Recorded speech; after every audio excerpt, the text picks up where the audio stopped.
Iya.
الفاتحة إلى حضرة النبي محمد صلى الله عليه وسلم، ثم الفاتحة إلى أرواح الأئمة المجتهدين والعلماء العاملين ومشايخنا في الدين، أن الله يعلي درجاتهم في الجنة وينفعنا ببركاتهم وأسرارهم وأنوارهم وعلومهم ونفحاتهم في الدين والدنيا والآخرة.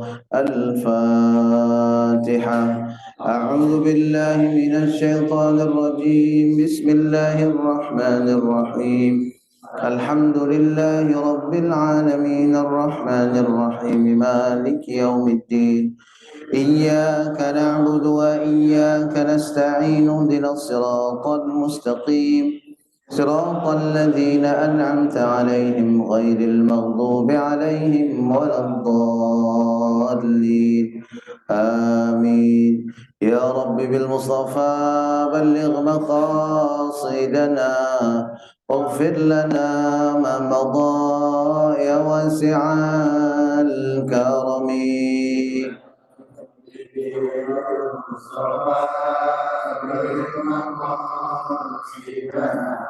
واغفر لنا ما مضى يا واسع الكرم. سريت من حرمي ليلا إلى حرمي، كما سرى البدر في داج من الظلم. يا ربي بالمصطفى بلغ مقاصدنا واغفر لنا ما مضى يا واسع الكرم. يا نفس لا تقنطي من زلة عظمت، إن الكبائر في الغفران كالأمم.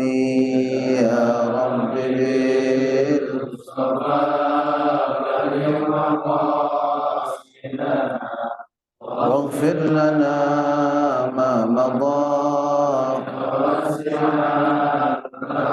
محمد سيد الكونين والثقلين والفريقين من عرب ومن عجم. يا رب بالمصطفى بلغ مقاصدنا واغفر لنا ما مضى يا واسع الكرم. اللهم صل وسلم وبارك عليه وعلى آله Bismillahirrahmanirrahim. Assalamualaikum warahmatullahi wabarakatuh. Alhamdulillahilladzi bi ni'matihi tatimmus shalihat. Wassalatu wassalamu ala sayyidis sadat sayyidina wa maulana Muhammadin wa ala alihi wa sahbihi ajma'in, amma ba'd. Qala Allah subhanahu wa ta'ala fil Qur'anil Karim, a'udzu billahi minasy syaithanir rajim. Bismillahirrahmanirrahim. Qul hal yastawi alladhina ya'lamun wal ladhina la ya'lamun, innama yatadhakkaru ulul albab. Shadaqallahu maulanal azim. Hadirin dan hadirat para musyrif dan santri pesantren Tahfiz Madinah Quran yang insyaAllah kita semua selalu dalam rahmat dan maghfirah Allah subhanahu wa ta'ala. Alhamdulillah, kita bersyukur kepada Allah atas berbagai nikmat yang Allah limpah curahkan pada kita, wabil khusus nikmat iman dan nikmat Islam. Mudah-mudahan dengan iman dan Islam Allah bahagiakan dan selamatkan hidup kita, keluarga kita, anak-anak keturunan kita, dunia dan akhirat. Mudah-mudahan dengan iman dan Islam kelak Allah subhanahu wa ta'ala anugerahkan pada kita husnul khatimah.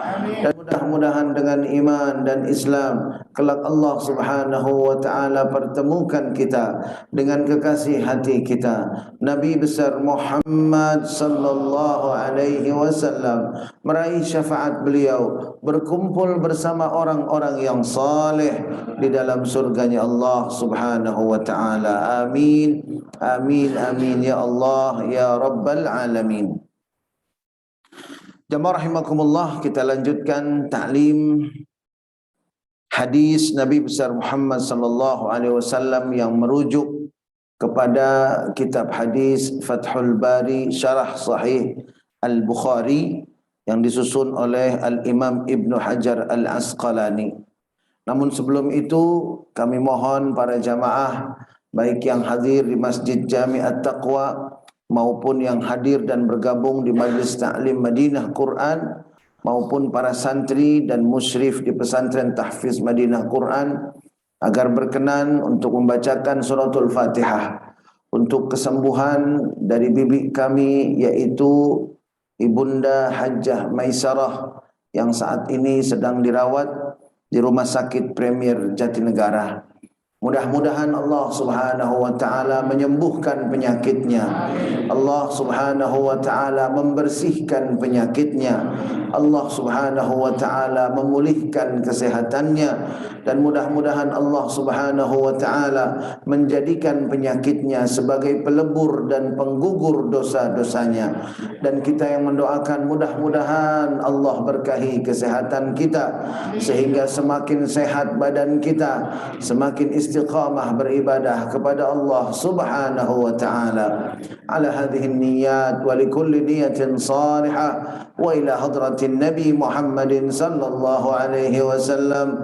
Al-Fatihah. A'udzu billahi minasy syaithanir rajim. Bismillahirrahmanirrahim. Alhamdulillahi rabbil alamin arrahmanir rahim maliki yaumiddin. Iyyaka na'budu wa iyyaka nasta'in. Ihdinas siratal mustaqim. صراط الذين أنعمت عليهم غير المغضوب عليهم ولا الضالين. آمين آمين آمين يا الله يا رب العالمين. Jamaah rahimakumullah, taklim kita pada pertemuan yang lalu masih membahas mengenai betapa Nabi besar Muhammad sallallahu alaihi wasallam sangat menyukai memulai segala sesuatu kebaikan dengan mendahulukan yang kanan.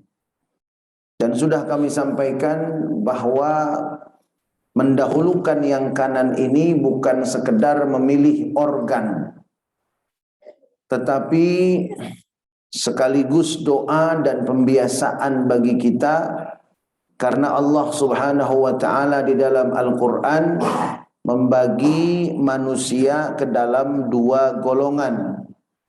Yang pertama adalah ashabul yamin dan yang kedua adalah ashabus shimal. Atau dalam surat-surat yang lain ashabul maimanah dan juga ashabul mash'amah. Ashabul yamin adalah orang-orang yang akan menerima catatan amal-amalnya selama di dunia dari sebelah kanan. Sedangkan ashabus shimal orang-orang yang akan menerima catatan amalnya di dunia dari sebelah kiri. Jadi tangan kita kanan dan kiri bukan hanya sekedar kanan dan kiri, tetapi jamaah rahimakumullah, tangan mana yang akan menerima catatan amal perbuatan kita nanti.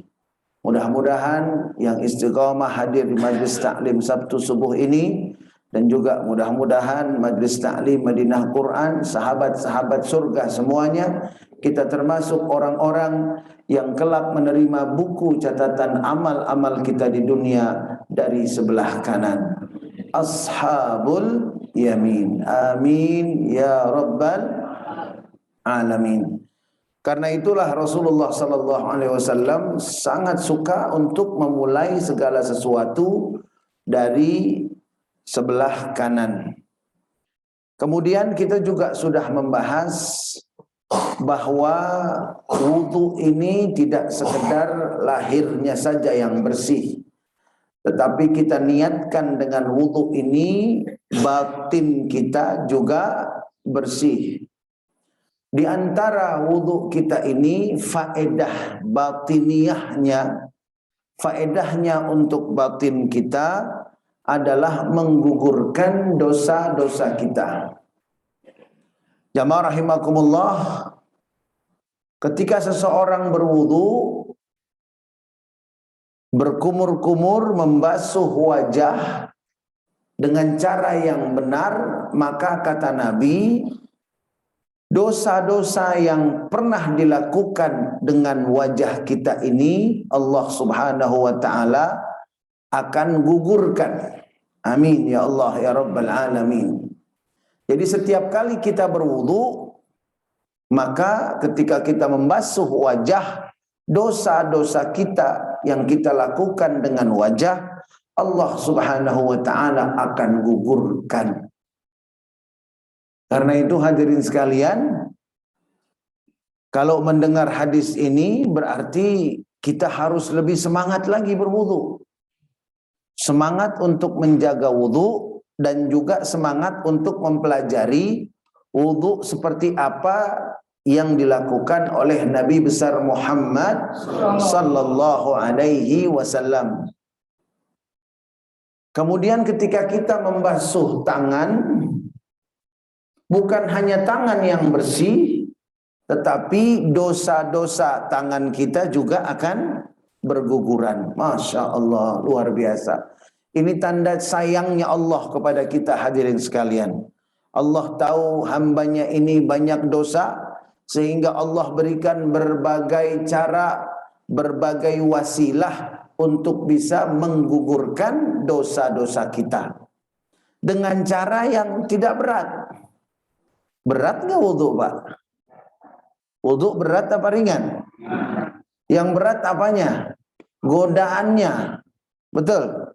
Kalau wudunya ringan, tapi yang berat godaannya, begitu. Kemudian ketika kita membasuh kepala, maka dosa-dosa yang dilakukan oleh kepala kita akan gugur. Termasuk fikiran-fikiran jahat, fikiran-fikiran buruk, ini insya Allah akan gugur juga. Kemudian ketika kita membasuh kaki, maka dosa-dosa yang pernah dilakukan oleh kaki kita. Kira-kira kaki pernah bikin dosa nggak, Pak? Apa dosanya kira-kira kaki? Kalau muka kan cemberut, bermuka masam, ya. Kalau tangan umpamanya nyubit anak, itu nggak boleh nyubit anak sampai biru, nggak boleh, ya. Saya ingatkan buat diri saya pribadi dan buat jamaah sekalian, kalau ke anak, ke istri, nyubit, mukul sampai bebekas, dosanya nggak tanggung-tanggung, dan nanti Allah yang balas di hari akhirat. Kalau tidak di akhirat pun di dunia akan disegerakan. Jadi ada orang tua nyubit anaknya sampai biru, ya. Ada orang tua nyubit anaknya sampai biru. Atau ada suami mukul istrinya sampai biru, sampai lebam. Kalau dia merasa gagah, dia merasa hebat, salah. Karena Allah lagi nunggu nih, lagi ngitung, lagi ngumpulin. Nanti semuanya dibalas sekaligus, ya, dibayar tunai, begitu. Jadi dikumpulin dulu nih. Makanya hadirin sekalian, hati-hati kita punya tangan. Nah, mudah-mudahan dengan wudu tangan kita bisa lebih terkendali, ya, bisa lebih terkendali. Nunjuk-nunjuk orang kalau lagi marah-marah umpamanya, masya Allah, luar biasa hadirin sekalian. Ya, kamu ini, wah, nunjuk-nunjuknya itu betul-betul polos begitu, betul-betul berani, ya. Dan kata Imam Abu Hamid Al-Ghazali, kalau orang udah marah model begitu, berarti ada satu penyakit besar di dalam hatinya. Apa itu? Al-kibr. Al-kibr itu apa, Pak? Sombong. Dan dalam Al-Quran dikatakan induknya segala penyakit hati itu adalah al-kibru atau sombong. Itu induk segala penyakit hati. Dan al-kibr ini adalah penyakit hati pertama yang ada di alam semesta. Siapa yang kena penyakit ini? Yaitu iblis. Iblislah yang pertama kali kena penyakit ini. Tapi sampai sekarang nggak baik-baik. Masih aja sakit. Kalau istilah medisnya apa tuh yang begitu tuh penyakit? Ya, apa kronis, apa akut itu saya nggak tahu, ya. Ya, berarti sombong kronis begitu. Sombong kronis kan, ada orang lambung kronis, mah kronis. Jangan sampai kena sombong kronis. Udah diobatin baik, nongol lagi. Diobatin lagi, istighfar, nongol lagi. Ya. Nah, ini hadirin sekalian. Terus dosa tangan ada, dosa kepala, pikiran ada, ya pasti. Pikiran-pikiran buruk, pikiran-pikiran jahat, ya. Kemudian dosa kaki apa kira-kira? Hah? Nah, dosa kaki jalan ke tempat yang tidak baik, termasuk umpamanya zaman sekarang ada WA, di WA sama temennya nih, Bang, sini Bang, kenapa? Ada breaking news. Nah, ada apa? Breaking news. Begitu sampai ke tempat itu, breaking newsnya ngomongin orang. Itu kira-kira yang dosa apa? Loh ya semuanya udah. Kuping dosa nggak? Kuping dosa? Dosa, ya. Kupingnya dosa, lidahnya dosa, kakinya, kenapa kaki dosa? Gara-gara dia sampai. Kan kalau nggak ada kaki sampai nggak? Nggak sampai, gitu. Ini hadirin sekalian. Jadi luar biasa wudhu ini, luar biasa, ya. Luar biasa wudhu ini hadirin sekalian. Manfaatnya buat kita, menggugurkan dosa-dosa di sekujur tubuh kita. Mudah-mudahan setiap kali wudhu, ya, insya Allah gugur dosa-dosa kita. Amin ya rabbal. Nah, kemarin sudah saya sampaikan cara berkumur dan istinsyaq. boleh dipisah dan boleh juga satu kali ambil air. Jadi yang biasa kita lakukan barangkali kalau kumur ambil air, kumur 3 kali, kemudian ambil air, baru istinsyak, dihirup di hidung. Ya, jangan cuman dicolek-colek aja tuh hidung. Nggak ada itu di dalam wudhu nyolek-nyolek hidung. Sunnahnya adalah istinsyak.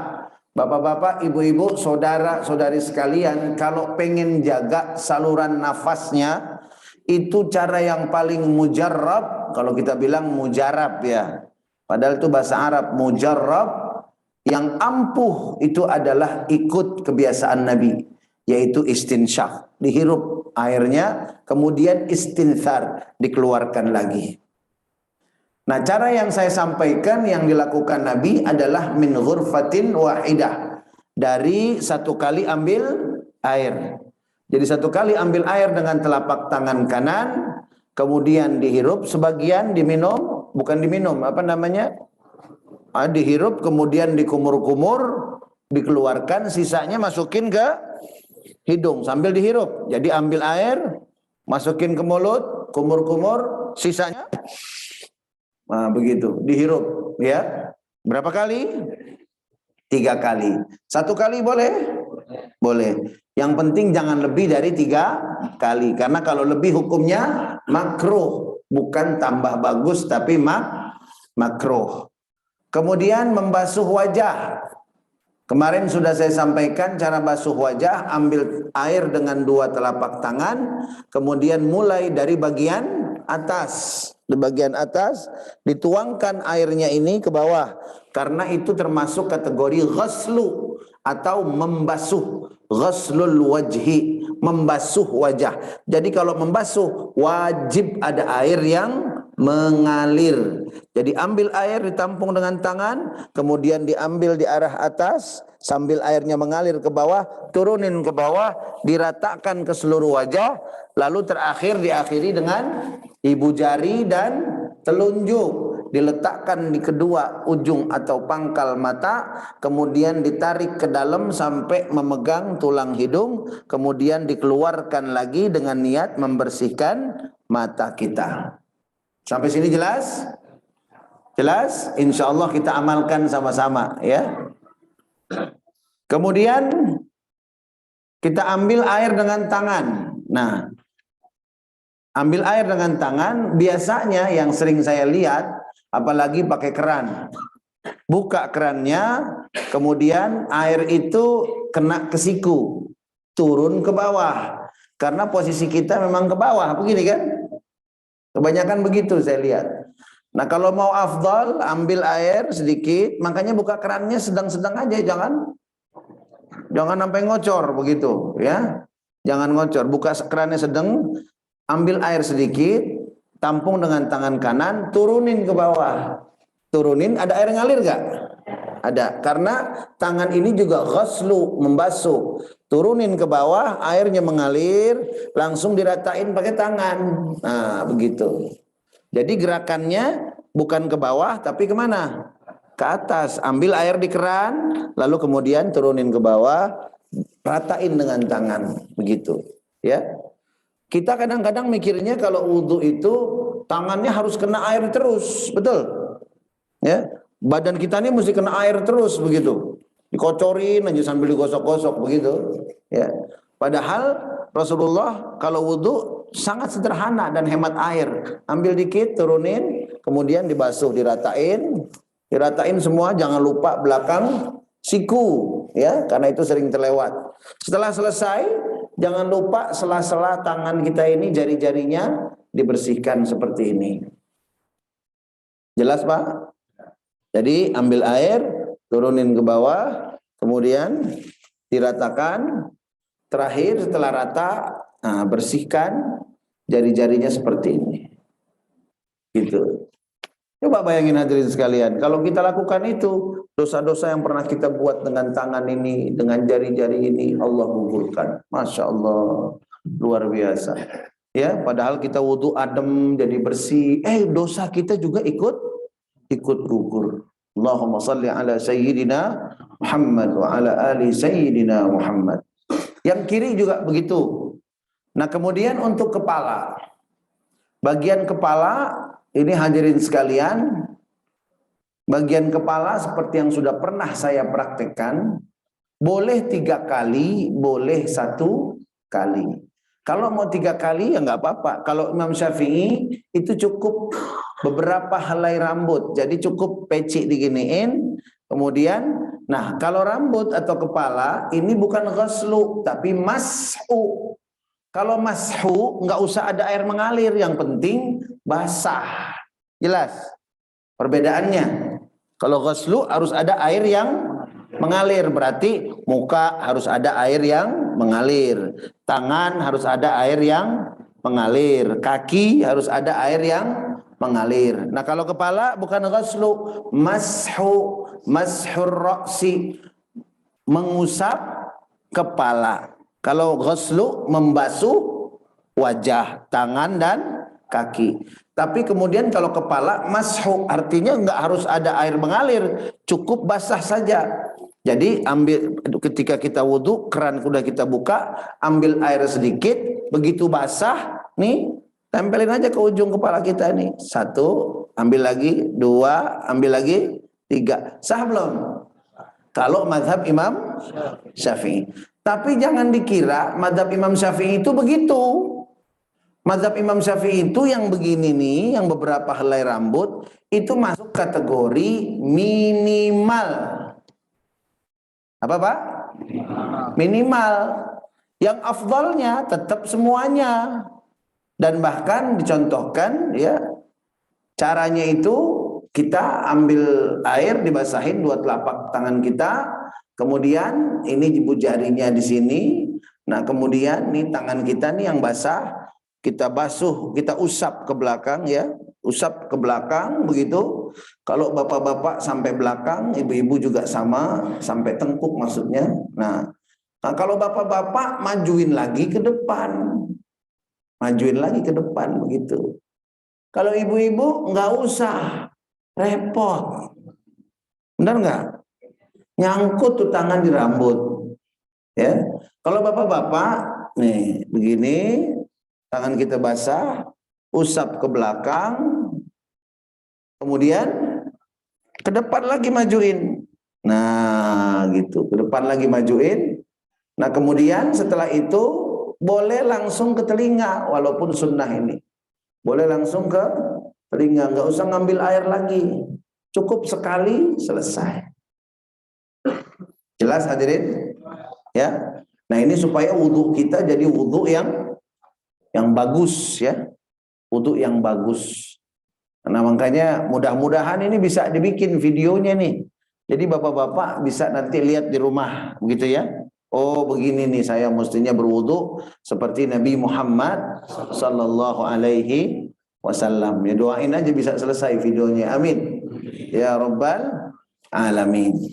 Nah, kalau kaki hadirin sekalian, kalau kaki rata-rata udah benar, cuman tinggal menyela-nyela jari kaki ya. Kalau mau afdol, menyela-nyela jari kakinya itu pakai kelingking tangan kiri, pakai kelingking tangan kiri ya. Kalau yang langsing bisa ya, tapi banyak juga yang keganjel sama apa? Keganjel sama perut gitu. Kalau yang bisa alhamdulillah tuh. Caranya gimana? Basuh kaki kanan, setelah selesai semua sampai 2 mata kaki dibasuh. Nah, kelingking kiri kita mulai ngebasuh dari kelingking kaki kanan. Diseling-selingin begitu. Kelingking kaki terus gerak terus sampai ke arah jempol, ke arah ibu jari, pakai kelingking tangan kiri. Nah, kemudian setelah selesai kaki kanan, kaki kiri. Nah, ketika menyela-nyela jari jangan dari kelingking, tapi dari ibu jari sebelah kiri. Nah, di sela-sela dengan kelingking tangan kiri. Jadi gerakan menyela-nyela jarinya itu nggak ada yang tabrakan, tapi terus dari kanan ke kiri. Jelas Pak? Nah, ini kalau mau lebih sempurna lagi kita punya wudu, ya. Nah, ini diajarkan oleh Nabi besar Muhammad sallallahu alaihi wasallam. Jadi itu di antara manfaat faedah wudu itu adalah menggugurkan dosa, begitu. Menggugurkan dosa. Kemudian faedah yang lainnya hadirin sekalian, ilajul ghadab, ngobatin emosi. Ya, ngobatin emosi biar emosinya turun. Ya mudah-mudahan di zaman segala naik, cabai naik, kan gitu ya. Apalagi yang naik kemarin? Pertalite. Pertalite naik, biasa ngisi 200.000, ya, sampai lewat setengah. Sekarang setengah anteng. Motor biasa ngisi 20.000 full, sekarang 20.000 belum full. Kalau 30.000 baru full. Ya, bagaimana lagi? Ya nggak apa-apa lah, ya bukan nggak apa-apa sih, ya bagaimana lagi, ya. Kan kita doain nih pemimpin-pemimpin kita dapat hidayah lah, biar betul-betul tahu ya penderitaan dari rakyat. Udah begitu, udah rakyat menderita, pertalite naik, jangan joget, kenapa sih? Agak pantas banget, betul. Jangan joget lah. Sayyidina Umar bin Al-Khattab, pada waktu ada musim paceklik, beliau nggak mau makan daging, nggak mau makan samin atau minyak dari lemak hewan. Beliau cuma minta roti kering sama zaitun. Berbulan-bulan beliau makan begitu, roti kering sama zaitun. Bapak-bapak bisa bayangin rasanya. Kayak bapak-bapak makan roti sama minyak goreng. Kira-kira enak apa enak? Kan bedanya tipis itu. Ya, enak apa enak kira-kira? Roti kering sama minyak goreng. Nah, kalau di sono kan minyak zaitun, ya. Sayyidina Umar makannya begitu, roti kering sama minyak zaitun. Sampai berubah mukanya pucat. Kata pengawal-pengawalnya, wahai Khalifah Amirul Mukminin, kenapa? Ini ada daging, ini ada kuah daging, enak banget ini, seger ini, baru dipotong, ini sengaja dimasak untukmu, makanlah. Kata Sayyidina Umar apa? Enggak bakal saya makan. Saya hanya makan apa yang dimakan oleh rakyat saya. Sampai rakyat saya bisa makan daging, baru saya makan daging. Sallu ala Nabi Muhammad. Itu muridnya Nabi begitu.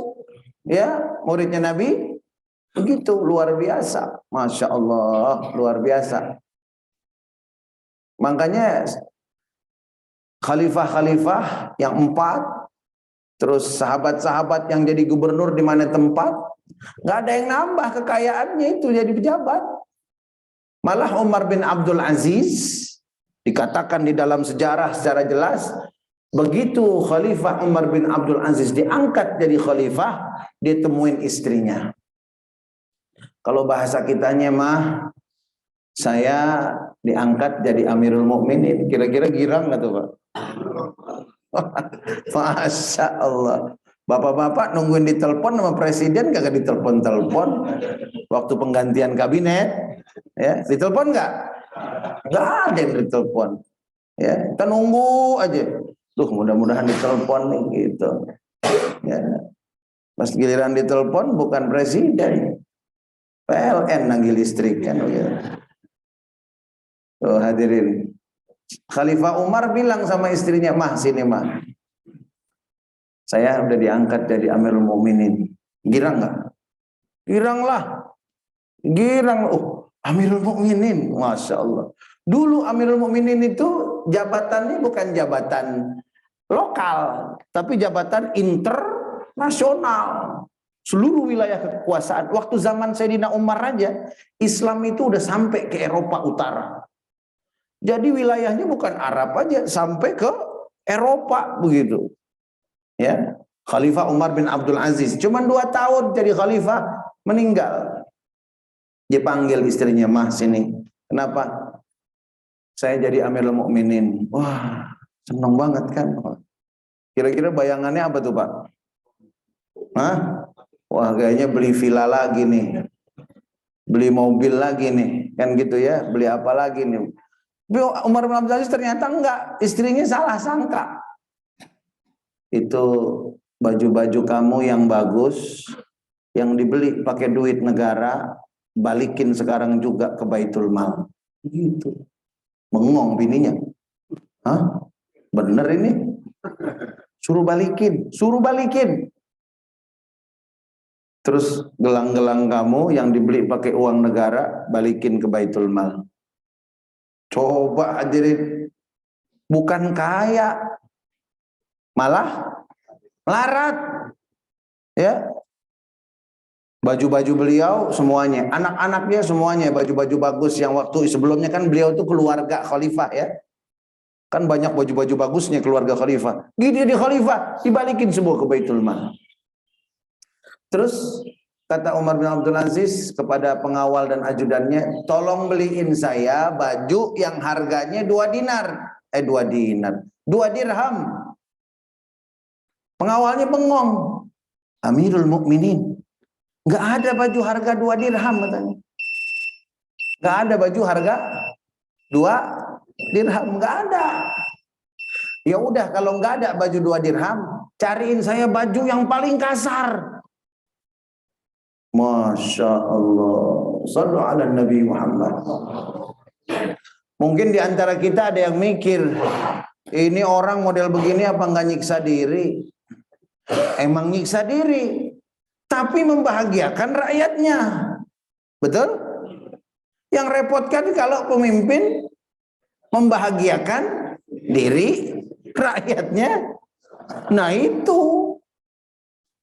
Nah kalau Umar bin Abdul Aziz enggak. Nah, beliau beli baju yang paling kasar. Paling kasar, paling jelek. Cakepan asisten sekretarisnya bajunya daripada, sampai sekretarisnya ngomong, saya malu nih pakai baju ini katanya. Cakepan saya kemana-mana ini. Baju saya sama baju Amirul Mukminin bisa 10 kali, 20 kali lipat. Baju saya ini harganya ini 20 kali baju dia gitu. Baju bosnya.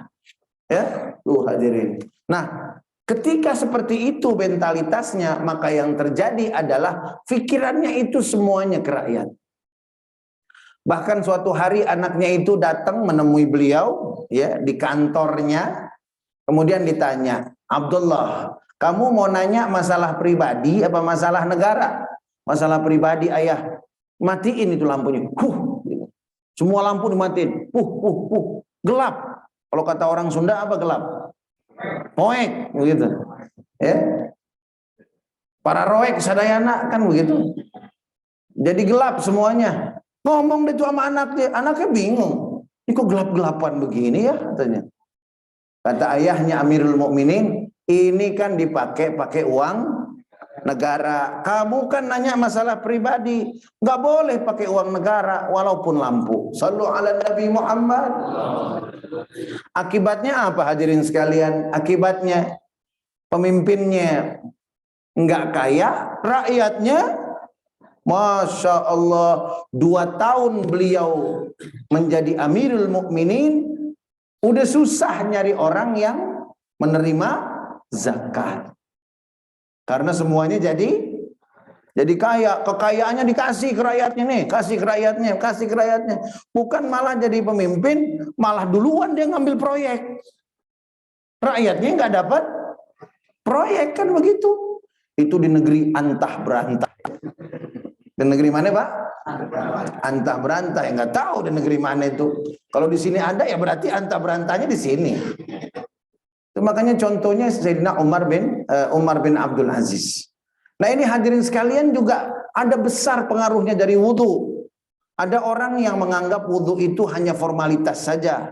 Tapi kalau kita yang sudah taklim, jangan anggap itu sekedar rutinitas. Supaya bersih tangan kita. Kan saya sudah sampaikan kemarin. Pokoknya wudhu mau ada manfaatnya, mau nggak ada manfaatnya menurut kita. Yang penting kita ngikutin sunnah Rasulullah. Mengikuti perintah Allah Subhanahu wa ta'ala. Kan begitu? Jadi puasa jangan mikir sehatnya, jangan mikir langsingnya, mikir pahalanya, kan begitu. Nah, ini sekalian. Kemudian manfaat wudu yang kedua, ilajul ghadab, mengobati emosi amarah, ya. Mengobati emosi dan amarah. Nah, karena gugur dosa-dosanya gugur, begitu, makin bersih badan kita, hati kita juga makin bersih. Sombong yang jadi energi marah itu akan terkikis. Karena marah itu energi awalnya dari sombong. Begitu. Rasain aja. Kalau marah sama orang tuh pasti kita berani sama orang itu. Betul nggak? Bener nggak? Nah, berani sama orang itu. Coba kalau nggak berani, marah nggak? Hah? Umpamanya bapak-bapak di jalan, ya, di jalan. Saya pernah ngalamin. Saya mau masuk gerbang tol, tiba-tiba disalip mobil warna hitam, ya, disalip mobil warna hitam, hampir nabrak, begitu. Saya disupirin begitu, supirnya marah mau buka pintu, tahu-tahu mobil itu berhenti, yang turun rambutnya cepak semua. Langsung ciut Pak sipir.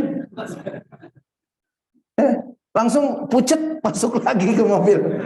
Nggak jadi marah tuh. Kenapa? Nggak berani. Coba kalau perempuan ditunjuk-tunjuk sama supir itu, yang bener dong, masa nyalip-nyalip, emang nggak punya otak. Nah, ini boro-boro nunjuk. Ngelihat yang turun pakai apa? Ternyata itu pejabat, ya. Pejabat itu, pengawal-pengawalnya turun semua. Gitu, ngeliatin dia. Ditunjuk dia. Wah, langsung. Mungkin cuma nggak kencing di celana aja itu orang. Pucetnya luar biasa. Kalau takut sama orang, nggak bakal marah. Betul? Betul nggak? Kalau marah sama orang berarti berani. Marah sama bini berarti berani sama bini. Kenapa berani sama bini? Hah? Yang hidangin makan siapa? Bini. Bapak-bapak nggak jawab ini. Yang hidangin makan siapa? Bini. Yang bikinin kopi, teh siapa? Bini. Yang ngurusin baju kita, sepatu siapa? Bini. Emang kita lebih kuat dari bini, betul ya? Nah, itu yang kadang-kadang bikin kita sombong sama bini. Nah, makanya jangan, hadirin sekalian. Kalau marah boleh, tapi dalam kebenaran, niatnya mendidik. Jangan marah, niatnya emosi doang. Apalagi gara-gara umpamanya sayurnya kurang sedap, ya, yang dia minta nggak dibikinin. Jangan marah kalau masalah gitu-gituan doang mah, ya. Baru beli mangkok 1 set mahal, dipakai kesenggol, pecah, melotot lakinya. Nggak tahu ini mahal banget, kenapa ceroboh? Nggak usah mangkok pecah mahal, marah-marah. Kalau nggak sengaja mah, kecuali sengaja terbang tuh mangkok, lain lagi urusannya. Yang bebenjol suaminya, ya nggak ada deh. Mudah-mudahan istri kita nggak kayak begitu. Mudah-mudahan istri kita wanita yang, nah, hadirin sekalian, mudah-mudahan dengan taklim kita pagi hari ini, mudah-mudahan wudhu kita itu berbekas lahir dan batin. Dan kita minta setiap kali kita wudhu, ya Allah, bersihkan hati saya, bersihkan tubuh saya. Karena nanti hadirin sekalian, wudhu ini bukan hanya di dunia, tapi di alam akhirat. Hadirin, sebagai penutup saya ingin sampaikan bahwa manusia hidup itu ada 4 kehidupan. Ada berapa? Jadi kita semua ini, kehidupan kita ini bukan kehidupan dunia saja. Beda sama orang-orang yang tidak beriman. Kalau orang-orang yang nggak beriman fokusnya dunia aja. Kalau kita orang beriman, kehidupan kita ada 4. Nah, mulai hari ini kita harus tahu bahwa kita ini bakal jalanin 4 macam kehidupan. Pertama, hayatud dunia, kehidupan kita di dunia. Kedua, hayatul kubur, kehidupan kita di dalam kubur. Yang ketiga, hayatun nusyur, kehidupan kita ketika dibangkitkan oleh Allah Subhanahu wa taala. Kemudian yang keempat, al hayatul khalidah, imma fil jannah wa imma fin nar. Yang keempat itu kehidupan yang kekal abadi, bisa di sorga, bisa di neraka. Na'udzubillah, tsumma na'udzubillahi min dzalik. Kehidupan kita di dunia paling cuman berapa lama? Udah hebat banget orang taruhlah Ada orang umur 150 tahun. Itu udah kita bilang orang yang istimewa. Di Banten ada ya, di Banten ada ulama muridnya Syekh Nawawi Al-Bantani Al-Jawi At-Tannari yang umurnya 150 tahun dan hari ini masih ada. Jarang orang 150 tahun. Udah hebat begitu. Taruhlah 150 tahun kehidupan kita di mana? Di dunia. Kemudian kita hitung kehidupan di alam kubur. Lamaan mana hidup kita di kubur sama di dunia? Coba kita lihat Sayyidina Utsman ibn Affan. Beliau wafat tahun 630 Hijriah. Sekarang beliau di mana? Di kubur 630 Hijriah. Sekarang udah 1444 Hijriah. Berapa abad tuh hadirin sekalian? Ya. Berapa abad tuh lamanya, luar biasa, ya. Kalau kita hitung-hitung dari awal hijrah itu 14 abad, tapi dari 6 berarti udah 800 tahunan ya kurang lebih. Nah, itu hadirin sekalian. Luar biasa. 630 Masehi meninggalnya. Sekarang udah 2022, 14 abad udah di dalam kubur. Waktu meninggal Sayyidina Utsman umur berapa? 82 tahun. Jadi umur di dunianya umur 82. Umur di kuburnya 14 abad, dari 630 Masehi sampai 2022, kurang lebih seperti itu. Abad ke-7 kurang lebih ya. Sekarang udah abad ke-21 begitu. Udah 14 abad lamanya di dalam kubur. Lamaan mana itu? Hidup dunia apa kehidupan di kubur? Hadirin sekalian, kenapa disebut hidup? Karena memang hidup dalam kubur kita, betul? Memang hidup di dalam kubur itu. Nah, 14 abad di dalam kubur. Sedangkan di dunia cuma 82 tahun. Coba kakek-kakek atau nenek moyang kita yang sekarang sudah meninggal. Berapa usia beliau waktu meninggal? Ya, ada yang umur 80, tapi kemudian sekarang berapa? Mungkin ada yang sudah 100 tahun, ada yang udah 200 tahun, kan begitu? Berarti lama mana Pak hidup dunia sama hidup di kubur? Kubur. Nah, kemudian yang ketiga, hayatun nusyur. Hayatun nusyur ini kehidupan waktu dibangkitkan oleh Allah. Jadi hadirin sekalian, ketika hari kiamat dunia hancur. Habis semua. Kemudian setelah itu jaraknya 40, arba'un. Tapi enggak dijelaskan oleh Nabi arba'una yauman au syahran au sanah. Enggak tahu kita, kata Nabi itu 40 hari, 40 bulan, apa 40 tahun, enggak tahu. Rasul bilang 40 aja. Nah, setelah 40 dunia hancur, setelah 40 Allah turunkan hujan dari langit. Itu tahapan-tahapannya itu. Turun hujan dari langit, kemudian tumbuhlah kita nih yang udah mati, semua tumbuh. Tumbuh apanya? Jasadnya. Tumbuh jasadnya lagi. Dari mana? Dari azbuz zanab. Apa itu azbuz zanab? Tulang ekor. Tulang ekor. Jadi orang kalau mati bisa aja semua tulangnya habis, tapi ada yang sisa yang nggak hancur, namanya azbuz zanab. Itu tulang bagian ekor kita. Nah, dari situ nanti ditumbuhkan masing-masing kita oleh Allah Subhanahu wa taala melalui hujan yang turun dari langit setelah hari kiamat. Tumbuh tuh, tapi mati, mayat, jusad hamidah. Mayat gitu, nggak ada nyawanya. Begitu selesai, semuanya bangkit, tubuh-tubuhnya udah ada, semua kelihatan tubuh-tubuh mayat-mayat itu ya, tubuhnya lagi, tubuhnya saja. Kemudian malaikat Israfil niup sangkakala yang keberapa? Kedua. Begitu ditiup sangkakala yang kedua, itu ruh-ruh kita semua balik ke tubuh masing-masing. Nggak ketuker, nggak salah alamat. Nggak ada ruh, ini kok badan siapa nih? Nah, begitu. Nggak ada, semuanya tahu tuh badannya masing-masing. Masuk ke badannya, hidup lagi kita semua. Itu namanya hayatun nusyur. Hidup, bangkit semuanya. Hufatan. Hufatan artinya apa? La ahdziyah. Nggak ada yang pakai alas kaki. Makanya yang sendalnya mahal jangan sombong. Kalau beli sendal mahal boleh? Boleh nggak? Tapi niatnya apa? Biar awet, biar bisa dipakai ibadah, begitu ya. Jangan sendal bagus nginjak sendal yang rombeng begitu. Jangan ya. Oh, sendal rombeng bener begitu.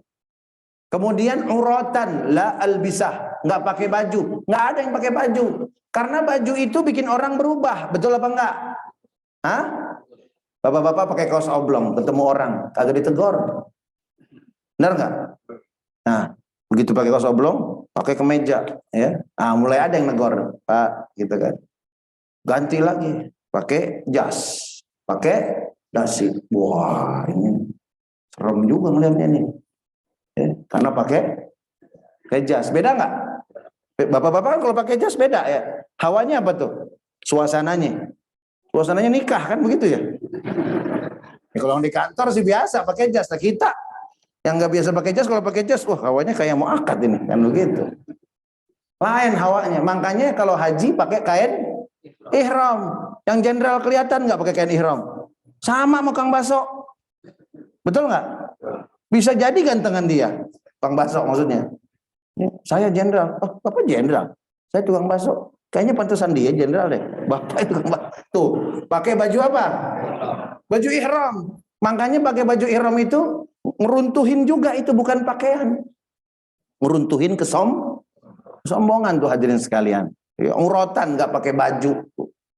Semuanya begitu. Nah, itu berapa lama kehidupannya? Khamsuna alfasanah, 50.000 tahun. Lamaan mana mah hidup di dunia? Jauh, 50.000 tahun. Tapi kata Nabi, bagi orang beriman yang 50.000 tahun itu seperti kasolatil asri awiz zuhur, seperti orang sholat asar, sholat zuhur, cepat begitu. Yang lama itu orang yang lalai begitu, yang lalai di dunianya. Ya, kalau sama agama udah cuek begitu. Nah, itu lama tuh. Nanti nyeselnya di mana? Nyeselnya di akhirat. Bahkan ada yang dibangkitkan dalam keadaan buta. Ya. Lima hasyartani a'ma wa qad kuntu basira. Kenapa aku dibangkitkan buta? Padahal seumur hidup aku di dunia aku melihat. Nah, gitu. Itu kenapa ada yang buta? Karena dia lupa dengan Allah sewaktu hidup di fakadzalikal yauma tunsa. Pada hari ini kamu juga kami lupakan. Begitu hadirin sekalian. 50.000 tahun. Habis itu kehidupan di mana? Surga dan neraka. Berapa lama? Khalidah, kekal selama-lamanya, nggak ada batas waktu. Jadi hadirin, kalau kita udah tahu kita bakal ngelewatin 4 kehidupan ini, apa cerdas disebutnya orang, apa pinter disebutnya orang. Dengan 1 kehidupan dunia dia rusak kehidupan yang 3 ini. Betul nggak? Cerdas nggak tuh orang? Apa pinter orang itu? Dengan 1 kehidupan di dunia, dia rusak 3 kehidupannya di alam akhirat. Nah, makanya hadirin ini jangan lupa nih, kasih tahu anak-anak kita yang masih kecil, yang udah sekolah, ceritain sama kita bahwa kita ini hidup ada 4, biar benar mereka di dunia. Jangan cuma ngejar dunia, menghalalkan segala. Nah, mudah-mudahan taklim kita banyak hikmahnya, dan mudah-mudahan kita jadi istiqomah dan terus memperbaiki diri, wabil khusus dengan wudhu yang diajarkan Nabi besar Muhammad sallallahu alaihi wasallam. Hadirin, sebelum ditutup saya ingin sampaikan progres pembangunan Sekolah Tinggi Madinah Quran di Sukabumi. Alhamdulillah, tiang-tiang sudah berdiri, besi-besi sudah dirangkai, sekarang mau dicor. Nah, bagi jamaah yang ingin berpartisipasi menyalurkan infak, zakat dan wakafnya, kami persilahkan. Mudah-mudahan dengan kebersamaan kita, Sekolah Tinggi Madinah Quran bisa segera selesai. Amin. Ya Rabbal. Sekali lagi, sekolah tinggi ini adalah sekolah tinggi para penghafal Quran. Karena itu, hadirin sekalian, bagi yang ingin wakaf, jangan ditunda. Bagi yang ingin infak, jangan ditunda. Jangan lihat nilainya. Yang penting ada andil kita di situ. Karena itu adalah menjadi sumber aliran pahala buat kita, insya Allah. Nah, yang pengen memberikan infak, wakaf, sedekah bisa langsung kepada kami di sini atau bisa melalui rekening Yayasan Madinah Quran yang ada di website. Nah, mudah-mudahan kita semua menjadi orang-orang yang mencintai Al-Quranul Karim, ditolong oleh Al-Quranul Karim, dan mudah-mudahan kita punya sumber-sumber pahala yang terus mengalir untuk kita ila yaumil qiyamah. Bismillahirrahmanirrahim. Alhamdulillahirabbil alamin. Allahumma salli ala sayyidina Muhammad wa ala ali sayyidina Muhammad. Allahumma la tada' lana fi majlisina hadha dhanban illa ghafarta, wa la 'aiban illa satarta, wa la maridan illa syafaita, wa la daynan إلا قضيته ولا حاجة من حوائج الدنيا والآخرة إلا قضيتها ويسرتها يا الله يا رب العالمين. ربنا هب لنا من أزواجنا وذرياتنا قرة أعين واجعلنا للمتقين إماما. ربنا اغفر لنا ولوالدينا وارحمهما كما ربيانا صغارا. ربنا آتنا في الدنيا حسنة وفي الآخرة حسنة وقنا عذاب النار. وصلى الله على سيدنا ومولانا محمد وعلى آله وصحبه وسلم والحمد لله رب العالمين. سبحانك اللهم وبحمدك أشهد أن لا إله إلا أنت أستغفرك. بالله التوفيق والهداية والسلام عليكم ورحمة الله وبركاته. صلوا على النبي محمد. اشرق.